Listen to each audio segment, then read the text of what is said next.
নমস্কার। অনুগ্রহ করে এসআইআর নিয়ে কোনো গুজব ছড়াবেন না বা অনুমান ভিত্তিক কোনো সংখ্যা প্রকাশ করবেন না। 2002 সালে যখন এসআইআর হয় তখন সামাজিক যোগাযোগ মাধ্যম ছিল না এবং বৈদ্যুতিন চ্যানেলও সেইভাবে ছিল না। সংবাদপত্র সেইভাবে শিরোনাম দেখতে পাইনি,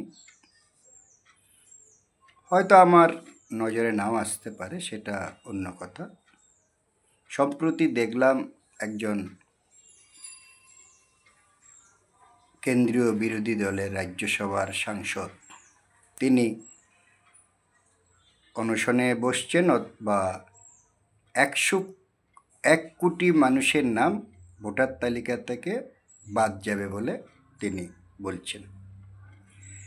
আবার কেন্দ্রীয় সরকারি দলের একজন রাজ্যের পদাধিকারী, তিনি বলছেন 3.5 কোটি লোক বাদ যাবে। এই বিষয়গুলো বিশেষ করে প্রান্তিক দরিদ্র অনেক ভোটারের মধ্যেও আতঙ্কের সৃষ্টি করেছে। তার একটি জ্বলন্ত উদাহরণ গতকাল দেখলাম একটি বৈদ্যুতিন চ্যানেলের সামাজিক যোগাযোগ মাধ্যমে। ইলামবাজারে এতটাই তারা আতঙ্কগ্রস্ত হয়ে পড়েছে, অনেক কষ্টে অথবা দফে দফে তারা ব্যাংকে যে সঞ্চয় রেখেছিলেন তা তুলে নিচ্ছে। ইহা কাম্য নয়। আমরা যেটা অনুমান করছি, এই বর্তমান এসআইআরের মধ্যে কিছু এমন বিষয় পরোক্ষভাবে রয়েছে।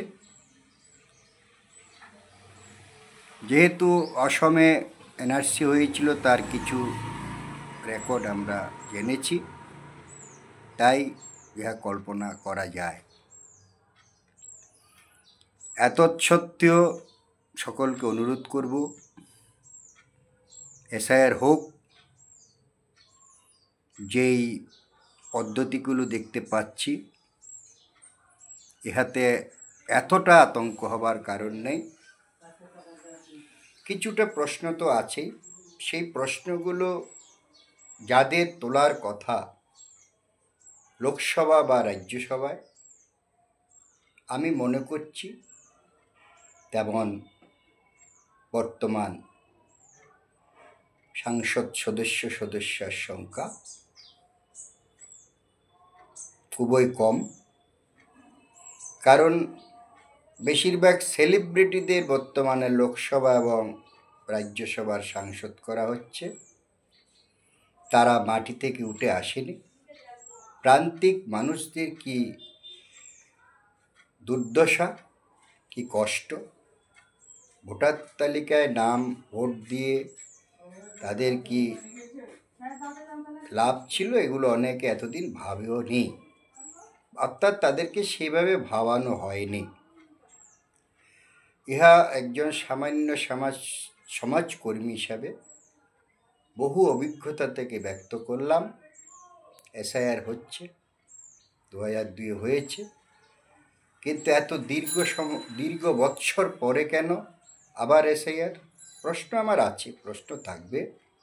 এতৎসত্ত্বেও যেহেতু এসআইআর ঘোষণা হয়ে গেছে, এখানে বাধা দেওয়ার কোনো বিষয় আসে না, বরং কিভাবে মানুষকে আতঙ্ক মুক্ত করা যায় আমরা সেইভাবে প্রচারে রয়েছি। এবং কেন্দ্রীয় সরকারের সরকারি এবং বিরোধী দলের জনপ্রতিনিধিদের অনুরোধ করব, আপনারা মানুষকে আতঙ্কগ্রস্ত করবেন না, তাদের সঠিক নির্দেশিকা দিন। ইহাই আমার একমাত্র বলার বিষয়। বর্তমান কেন্দ্রীয় সরকার যথেষ্ট প্রশংসা করেও বলছি একটি সংখ্যালঘু সরকার, কারণ এই দলের একক সংখ্যাগরিষ্ঠতা নেই। ক্রাচের উপরে দুটি ক্রাচে ভার দিয়ে সরকার গঠিত হয়েছে। এই বিষয়গুলো তুলে ধরবার মতন বিরোধী দলের সাংসদের বড্ড অভাব, অকাল। এই বিষয়টাই বলে অনুরোধটা রাখলাম, ভুল ত্রুটি মার্জনা করবেন।